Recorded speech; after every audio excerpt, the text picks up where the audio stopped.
Assalamu alaikum dear students. Our today's topic is combustion and flame, part 4, class 8. Yesterday we were reading about the characteristics of a good fuel or an ideal fuel. And we read in that the good fuel is that which has the following properties or characteristics. It should be easily available, it should be cheap, it should burn easily to release energy, it should produce large amount of energy, and it should not leave any undesirable residues behind which cause the various types of pollutions. And we can say it should be environment friendly. But there is probably, we all know there is probably no fuel on earth that could be considered as an ideal fuel. कोई भी fuel दुनिया में नहीं है जिसको हम ideal बोल सकते हैं. But we should look for a fuel which fulfills most of the requirements for a particular use. इनमें से अगर सभी requirements नहीं, most requirements वो fulfill करना चाहिए. अब हमें कैसे पता चलेगा कि हमें कौन सा फ्यूल यूज करना है?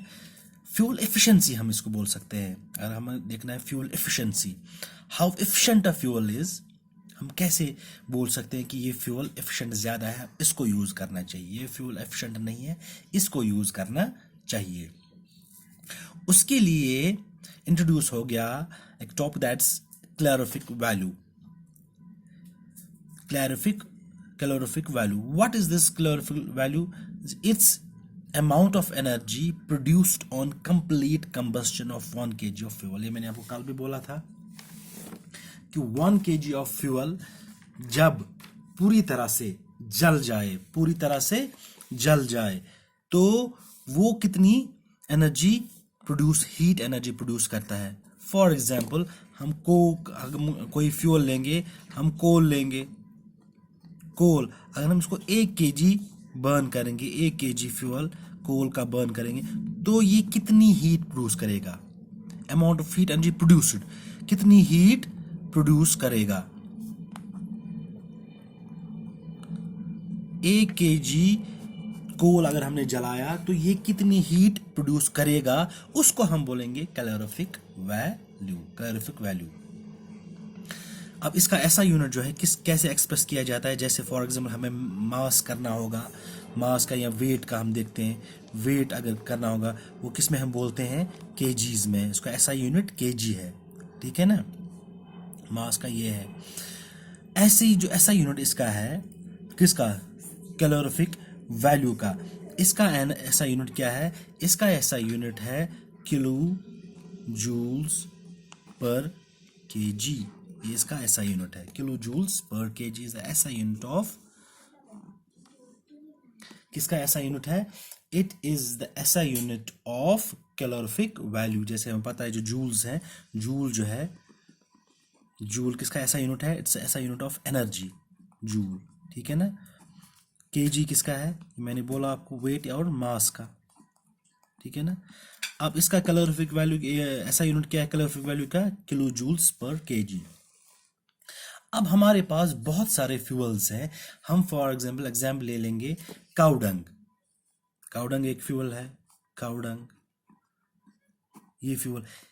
जब 1 kg हम काउडंग जलाते हैं तो ये एनर्जी करता है produce 6000 to 8000 kilo joules per kg, ठीक है ना. ये इतनी एनर्जी प्रोड्यूस करता है on burning of 1 kg of cow dung, ठीक है ना. ऐसे अगर हम वुड ले लेंगे, वुड प्रोड्यूस करता है 17,000 to 22,000 kilo joules per kg, ठीक है. ऐसे ही अगर हम ले लेंगे कैरोसिन ले लेंगे, कैरोसिन अगर आप देखोगे it produces 45,000 kilo joules per kg, ठीक है. ऐसे हम ले लेंगे petrol produce 45, it also produces 45,000 kilo joules per kg, ठीक है. अब ले लेंगे एलपीजी, हम यूज करते हैं घरों में, यूज करते हैं LPG produce 55,000 kilo joules per kg. ठीक है ना, ऐसे ऐसे डिफरेंट फ्यूल्स हैं, ये कितना प्रोड्यूस करते हैं। अब ऑन दैट बेसिस, हम इस बेसिस पे बोल सकते हैं कि कौन ज्यादा एफिशिएंट फ्यूल है हमारे लिए। किस फ्यूल की efficiency of fuel, efficiency of fuel, कौन फ्यूल ज्यादा एफिशिएंट है। अब इसको देख के आप बोल सकते हो कि यार एलपीजी की बात करेंगे, it produces 55,000 kilo joules per kg. ये हमारा 1 केजी जलने पे इतनी एनर्जी देगा, काउडंग 1 केजी जलने पे इतनी एनर्जी देगा। ठीक है ना, तो मोस्ट एफिशिएंट फ्यूल अगर आपको यहां से चुनना होगा तो कौन सा मोस्ट एफिशिएंट फ्यूल है? The LPG is the most efficient,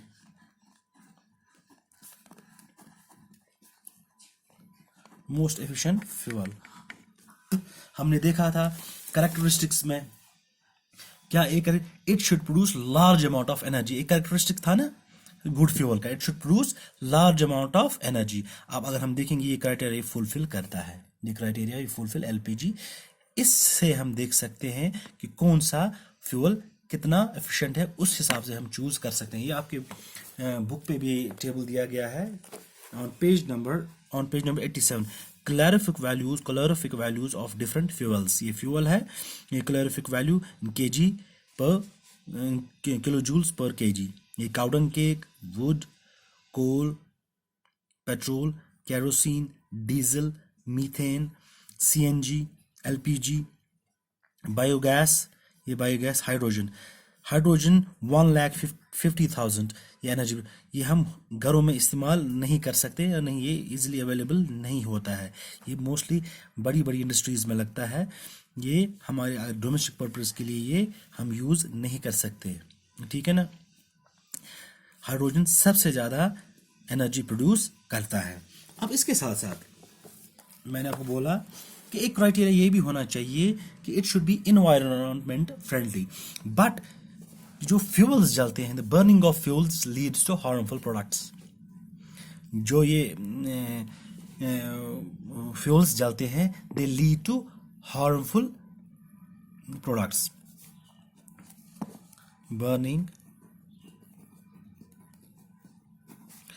burning of fuels leads to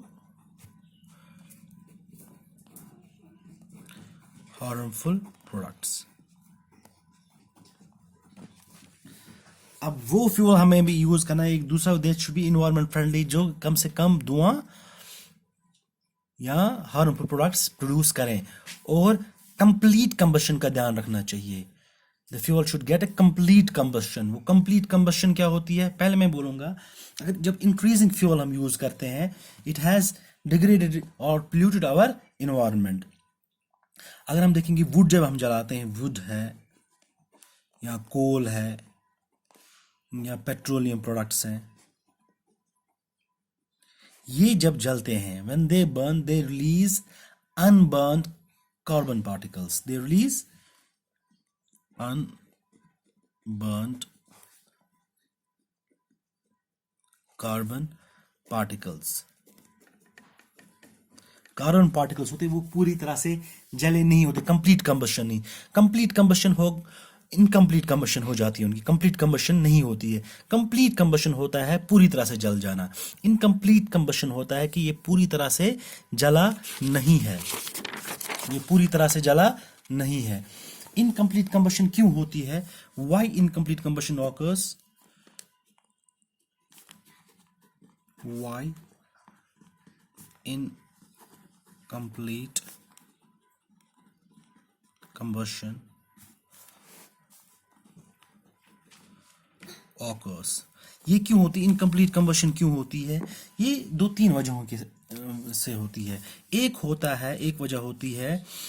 एक वजह ये होती है कि ऑक्सीजन पूरी तरह से अवेलेबल नहीं है। जो ऑक्सीजन है वो पूरी तरह से अवेलेबल नहीं है, या पार्शियल बर्निंग, पूरी तरह से जला नहीं। हम जलाने की कोशिश कर रहे थे, या वो जो फ्यूल होगा वो थोड़ा सा गीला हो गया, पूरी तरह से जला नहीं, वो बुझ गया, तो वो होगी पार्शियल बर्निंग, या लैक ऑफ ऑक्सीजन,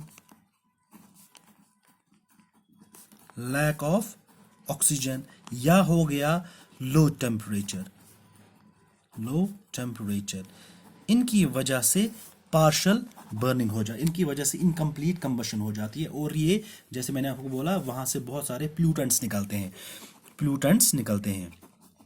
जैसे अभी मैंने बोला जो carbon fuels like wood, coal, petroleum, उससे रिलीज होता है अनबर्न्ड अनबर्न्ड कार्बन पार्टिकल्स। उनसे क्या रिलीज होता है? Unburn carbon particles. ये जो these fine particles, these carbon particles, these carbon particles, they cause respiratory diseases. ये क्या कहते हैं? दे कॉज रेस्पिरेटरी प्रॉब्लम्स होती है हमारी, रेस्पिरेटरी।